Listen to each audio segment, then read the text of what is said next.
अफसोस की बात यह ये वही बेहिस्सी का रवैया है जो 2011 में था। पीपल्स पार्टी विफाक में भी थी, पीपल्स पार्टी सूबे में भी थी, और कायम अली शाह साहब और उनके वुज़रा कराची में रोज़ाना 50-50 कत्ल होते थे और वो चैन की बंसरी बजाते थे। और उस वक्त वज़ीर दाखिला फरमाते थे कि जी कराची में कुछ नहीं हो रहा, ये तो एमकेएम शोर करती है। आज फिर दोबारा वही बयान पुलिस के इतने सीनियर अफसर के मुंह से सुनकर न सिर्फ दुख हुआ, तकलीफ हुई और नाउमीदी भी हुई कि जब मेरा पुलिस चीफ रियलाइज नहीं कर रहा कि कराची में स्ट्रीट क्राइम हो रहे हैं तो फिर मैं किससे उम्मीद रखूं। तो आज ये प्रेस कॉन्फ्रेंस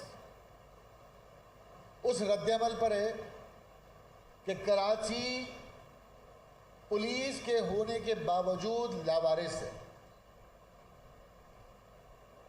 पुलिस की मौजूदगी में कराची में मुजरिमों की सरपरस्ती है। पुलिस की एफिशिएंसी और काबिलियत का आलम यह है कि 24 घंटे में गुज़िश्ता 300 से ज्यादा वारदातें हो चुकी।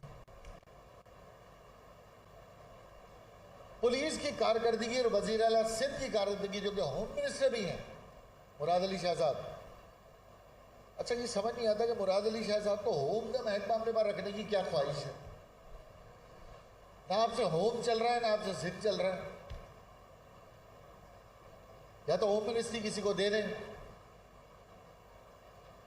तो वैसे तो होम मिनिस्टर और वैसे तो चीफ मिनिस्टर वज़ीर आला सिंध की ये भरपूर नाकामी का सबूत है कि गुज़िश्ता 6 माह में 800 से ज़्यादा लोग कत्ल हो चुके हैं।